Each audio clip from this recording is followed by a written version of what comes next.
Hello la communauté, bienvenue sur le grand changement. Hello Elisabeth, comment vas-tu? Bonjour Annelise, comment ça va? Bonjour à tous. Mais ça va bien, et toi? Bah super, c'est la grande forme. En plus ce soir, ça va être sympa. On va discuter avec nos amis des plans parallèles, peut-être certains du bas astral, et puis nos amis des plans supérieurs. Donc il va y avoir de l'ambiance. Complètement. On a vécu un très bel atelier il y a quelques jours qui est enregistré.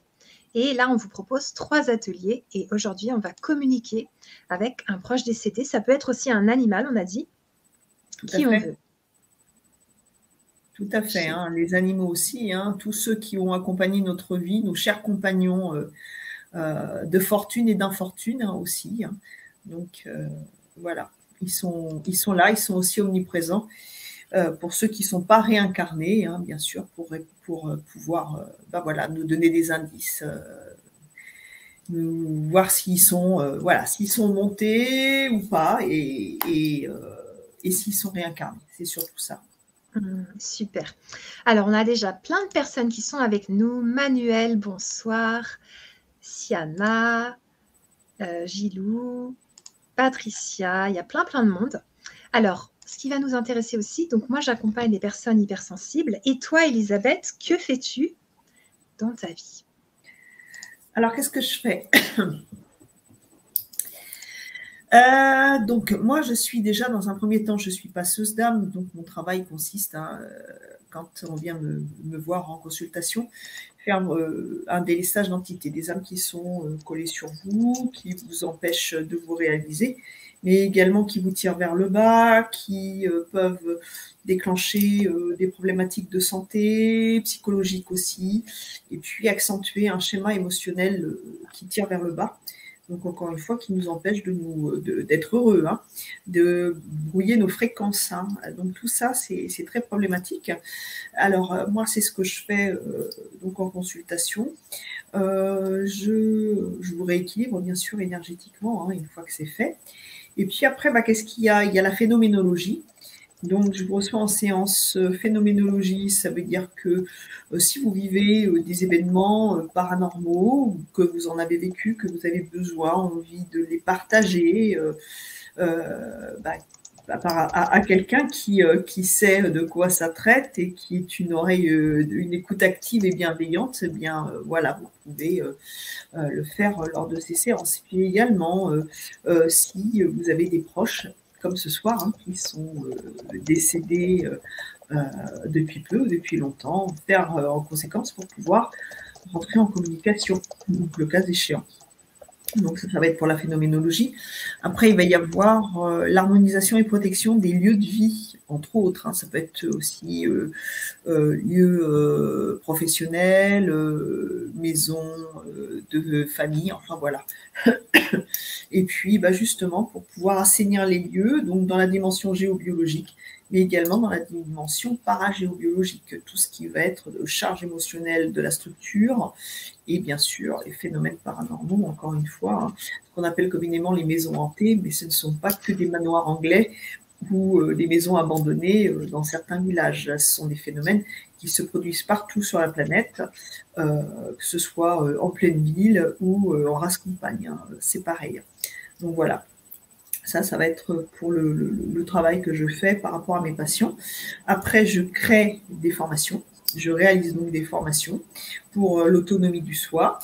Et puis, comment dire, je suis également auteur. Hein, donc j'écris des livres de développement spirituel, développement personnel. Et occasionnellement, je donne des conférences. Donc Génial. voilà. Merci Elisabeth. On a Luna qui nous dit bonsoir, vous êtes toujours au top. Merci pour la qualité de vos vibra-conférences, Annelise. J'ai découvert Elisabeth grâce à vous. Merci Annelise, merci Luna. Et on a Jean-Michel. Là, vraiment, Jean-Michel, il est dans le sujet. Il nous dit Jean-Michel, coucou. Bonjour, je suis un hypersensible et mon frère Philippe vient de décéder. J'espère qu'il est dans la lumière. Alors, c'est justement ce qu'on va faire dans les ateliers, d'aller communiquer avec les personnes au ciel. Est-ce que tu peux nous en parler un petit peu, Elisabeth? Exactement. Donc, lors de cet atelier que nous allons réaliser ensemble ce soir, déjà, dans un premier temps, nous allons nous entourer de nos guides, de nos anges gardiens, de tous ceux qui veillent sur nous. Pourquoi? Parce que dès lors que nous rentrons en communication avec les autres plans, nous ne savons pas avec qui nous rentrons en communication la plupart du temps. Souvent, ce sont bien sûr les personnes que nous appelons, avec lesquelles on a envie d'échanger, mais parfois, il y a aussi des petits rigolos qui se font passer pour ceux qui ne sont pas incarnés, désincarnés, même combat. Un imbécile incarné, ça fera un imbécile désincarné, on est bien d'accord. C'est pas, on ne laisse pas son manteau sur le porte-manteau en passant. Donc voilà, il y a des gens qui ne sont pas de bonnes personnes ou des personnes bienveillantes dans la vie matérielle, et ça fait la même chose de l'autre côté, ça se poursuit, tout simplement. D'accord. Donc, on va faire appel à nos amis pour qu'ils puissent protéger notre communication, pour essayer de la rendre le plus possible pérenne, pour qu'il y ait le moins d'interférences possible et de plaisantins, bien sûr.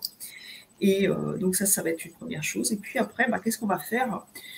Eh bien, souvent, lors de ce genre d'atelier ou d'une séance en phénoménologie, ce que veulent savoir les personnes, c'est si leurs proches décédés vont bien, déjà.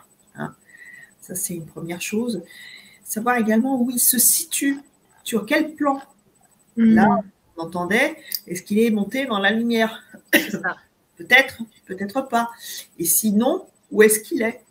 Et si il est à l'un ou à l'autre endroit, qu'est-ce qui se passe pour lui? Est-ce que ça va? Est-ce qu'il a besoin d'aide? Est-ce qu'on peut l'aider à monter dans la lumière? Si c'est possible, si on a le feu vert. Parce que ça, on pourra le faire ce soir, en direct. Wow. Donc aussi, ça, c'est important. Donc voilà, et puis ce soir, on parlait de nos amis humains désincarnés.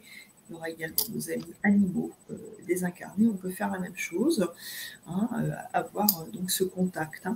Donc voilà, et puis ce qu'il faut comprendre aussi, c'est que dès lors qu'on rentre en contact avec les âmes, qu'elles soient des plans supérieurs, des plans parallèles ou des plans inférieurs, la communication parfois, même si on demande de l'aide pour que ça se passe bien, parfois peut être compliquée. Des questions que nous avons posées, eh bien, les réponses peuvent être très courtes, très brèves. Ça n'est pas forcément un discours grandiloquent qui va être mené par une âme désincarnée. C'est, voilà, il faut vraiment, être clair avec ça. On n'est pas sur BFM TV, on n'est pas sur voilà, c'est pas des interviews en transplant. Ça va dépendre des âmes qui vont se communiquer à nous. Ça va dépendre aussi de leurs facultés. Dans quel état sont-elles? Sont-elles en possibilité, en capacité de dialoguer? Oui ou non? Ont-elles la permission ou pas, selon l'endroit où elles se trouvent, selon ce qu'elles ont encore à expier. Et là, donc, ça va, encore une fois, ça va dépendre de ces éléments-là. Merci Elisabeth. Alors justement, j'ai compris récemment que quand une âme quand une personne vient de mourir, la personne ne peut pas toujours nous donner un message parce que c'est trop tôt. Tu peux nous parler un petit peu de ça? Oui. Alors, ce qu'il faut comprendre, c'est quand on meurt, si on a la chance de pouvoir monter quasi instantanément, c'est-à-dire il y a en général une période de latence qui est de quelques heures à quelques jours pour certains, puisque souvent, quand on meurt, on est désorienté. Donc, il faut le temps qu'on se retrouve, qu'on se réoriente, justement. Et puis après, si donc on monte alors de façon naturelle, ou si on est accompagné par des gens comme moi, des passeurs, eh bien, la transhumance, l'ascension, ça va être un peu comme si la personne prenait l'ascenseur, entre guillemets, ou qu'elle prenait l'avion. Dans un avion où on coupe le téléphone, on nous demande de couper le téléphone. Eh bien, pendant cette période-là, la personne ne va pas être joignable, entre guillemets. L'énergie qu'elle va fournir pour pouvoir monter va faire qu'elle ne va pas pouvoir être en capacité de vous répondre, de vous donner des informations ou de se manifester, puisqu'elle quitte un endroit. Le don d'ubiquité, c'est quand on est dans un plan inférieur ou un plan parallèle, on peut avoir le don d'ubiquité. Ou alors quand on est monté, mais pas pendant l'ascension. Ok. Et puis après, lorsque les âmes rejoignent les plans de lumière, ils vont être accueillis par un staff qui va être médical, qui va s'occuper de les retaper. Ça peut prendre des jours, des semaines, des mois, ça va dépendre. Et selon, bien sûr, le passif de la personne, de l'âme qui est en train de monter. Et puis après, il va y avoir une phase de repos. C'est comme si vous alliez en convalescence. Là, c'est pareil. L'âme ne sera pas forcément joignable. Et puis après, petit à petit, ça va se mettre en place. Pourquoi il faut être patient. C'est pas parce qu'on ne peut pas la joindre que ça ne pourra pas se faire ultérieurement, mais c'est que parfois, à l'instant T, ça n'est pas jouable, tout simplement. Waouh, merci beaucoup Elisabeth, c'est passionnant. Donc là, on va vivre l'atelier 2. Et si vous voulez procurer par la suite, vous aurez donc vos 3 ateliers enregistrés avec beaucoup d'infos très intéressantes sur tous ces sujets. Donc, comment se passe l'atelier? Tu m'as dit tout à l'heure qu'on allait appeler qui donc? Alors, c'est simple. Quand l'atelier va commencer, donc on va déjà faire le nécessaire pour appeler nos guides, nos anges, enfin voilà, pour que tout le monde soit là. Et puis après, vous me donnerez le prénom d'une personne, donc pas X par personne, une personne et une âme, on est bien d'accord. Donc voilà, et puis là, on va, par rapport à ça, je vais moi me mettre en contact avec les plans supérieurs et avec l'âme aussi, et on va voir comment ça match. Donc, si l'âme répond directement ou non, si c'est les plans supérieurs qui répondent pour l'âme, parce qu'il y a encore une fois cette période où qu'elle est en train, encore une fois, d'apprendre, de se délester de ses mauvaises habitudes. C'est donc, encore une fois, le fait d'expier, tout simplement, de se débarrasser de ce qui ne va pas, mais ça demande également beaucoup d'efforts, beaucoup de travail. Donc, on va voir comment ces personnes vont se communiquer à nous. Mais voilà, ça va être de me donner donc le nom, qui est la personne pour vous, et puis moi je vais avoir donc je vais déjà rentrer en contact. Après, si vous avez une ou l'autre question à poser, on posera la question et on verra ce qui va en ressortir, comment ça va se jouer, comment on va nous répondre, tout simplement. Parfait. Alors, Bibiche, elle nous dit « Mon père vient d'être incinéré le jour de mon anniversaire, paix à son âme. » Oui. Voilà. Paix à son âme, oui. Paix à son âme. Et puis, il y a des questions de Jean-Michel qui te demande « Que devient un handicap psychique ou mental quand on passe dans l'après-vie? En est-on débarrassé et a-t-on récupéré ses moyens ?» Alors, il faut bien comprendre, de vie en vie, on va choisir, on va absolument tout choisir. Notre physique, nos pathologies, si on a un handicap ou non. Pourquoi? Parce que on va également choisir notre religion, on va choisir notre sexe, on va tout choisir. On a tout été, parce que pour expérimenter, il faut avoir tout vécu. Et aussi le handicap, bien sûr. Donc, oui, comprenez bien, le corps physique, c'est un véhicule qui nous sert à nous déplacer dans la matière sur Terre.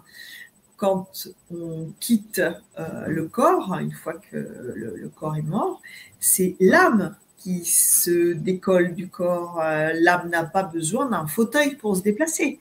C'est de l'énergie, tout simplement. C'est de l'énergie dotée d'une volonté, comment dirais-je, d'une conscience. Et donc, il n'y a pas besoin ni de canne anglaise, ni de fauteuil, ni de quoi que ce soit. Donc, en effet, on se débarrasse de tout et à la prochaine incarnation, eh bien, possiblement, si c'était un homme dans cette vie-là, bah, ça sera une femme dans la prochaine qui aura d'autres problématiques ou pas. Et ça sera à la personne de choisir par rapport à ce qu'elle a encore, une fois, à expérimenter. Super. Alors, les participants sont déjà prêts et prêtes pour l'atelier. On va aller le vivre parce que Skylia, elle est déjà prête avec son grand-père Paulin. Elle aimerait communiquer avec lui. Vous avez le lien pour vous procurer votre atelier, vos 3 ateliers. Je pense que je vous ai tout dit. Est-ce que tu veux nous redire un petit peu? Donc, on choisit une personne ou un animal. C'est ça? Alors, on peut choisir une personne et un animal. Je ne suis pas comme ça, moi. Bien sûr. Ce sont mais on essaye de ne pas trop déborder pour que tout le monde puisse, bien sûr, avoir. Voilà, c'est normal hein, qu'il y en ait pour tout le monde. Donc, et puis, encore une fois, voilà, comme on vient de le faire, cette personne, c'est le grand-père, il s'appelle Paulin. Donc, moi, j'ai déjà la réponse pour lui, mais j'attends d'être en atelier pour pouvoir communiquer. Et puis après, s'il y a une question, eh bien, on verra ce qu'il en est. Et là, on me dit oui, pas de souci, ok. Donc voilà. Vous voyez, ça vient. Et puis là, ça passe, ça transmet. Et donc, c'est pareil pour vos proches défunts, hein, encore une fois, qu'ils soient décédés depuis longtemps ou qu'ils soient décédés depuis quelques temps, hein, c'est pareil. Hein. À partir du moment où on a le feu vert des plans supérieurs, c'est bon, on peut communiquer.